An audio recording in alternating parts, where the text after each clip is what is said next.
আঙুর ফল সকলেরই কম বেশি প্রিয়। বিদেশি ফল হলেও ভারতের জনপ্রিয় এই আঙুর এবারে জয়নগরের দক্ষিণ বারাসাতে আঙুর ফল চাষ করে তাক লাগালেন এক চাষি। বাড়ির পাশেই পরিত্যক্ত জায়গায় আঙুর গাছ লাগিয়েছিলেন এক চাষি, আর সেই গাছেই ফলেছে থোকা আঙুর।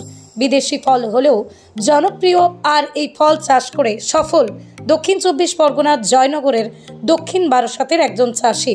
চীন, যুক্তরাষ্ট্র, ইতালি, ফ্রান্স, স্পেন, তুরস্ক, চিলি, আর্জেন্টিনা, ইরান, দক্ষিণ আফ্রিকার মতো দেশগুলোতে বিশ্বের সবচেয়ে বেশি উৎপাদন হলেও ফলটি প্রায় সারা বিশ্বেই জনপ্রিয়।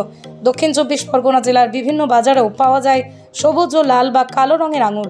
ভারতবর্ষের প্রায় সর্বত্র এই ফলটির চাহিদা থাকলেও আবহাওয়া, মাটি ও বাণিজ্যিক চাষের জ্ঞানের অভাব সহ নানা কারণে পশ্চিমবঙ্গের দক্ষিণ ২৪ পরগনা জেলার এই ফল চাষের আগ্রহ খুব একটা দেখা যায় না। তবে এই চাষি আঙুরের পাশাপাশি আরও কিছু বিদেশি ফলেরও চাষ করেছেন। একসময় তার চিন্তায় আসে যে আঙুর উৎপাদনের চেষ্টা করবেন তিনি।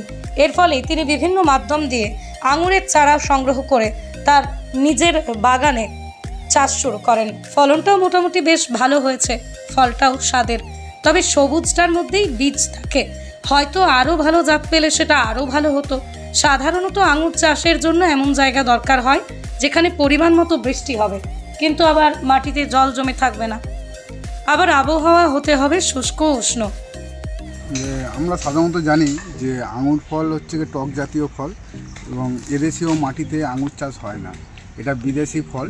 তো আমি যথাসম্ভব চারা নিয়ে এসে রোপণ করেছি এবং দেখলাম যে আঙুর ফলটা বেশ ভালো হয়েছে এবং এখনও পর্যন্ত খাইও নি, সবে ফলন সবে ধরেছে।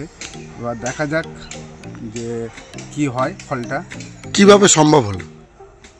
ফলটা সম্ভব হলো যে আমার এক বন্ধু মারফত সে আমাকে উপদেশ দিয়েছিল যে এই মাটিতে হওয়ারও সম্ভাবনা আছে।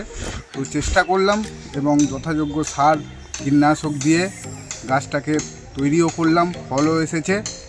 এবার দেখা যাক, এবং আমি চাই যে আরও সব কৃষকরা তারা এই বীজ রোপণ করুক এবং আমাদের এই বারাসাত অঞ্চলে যাতে আরও বেশি সংখ্যক কৃষক রয়েছে তারা যাতে এসে এই চারা গাছগুলোকে আরও বেশি ফলের যাতে আমদানি করা যায় সেদিকটাই একটু ভেবে দেখবেন।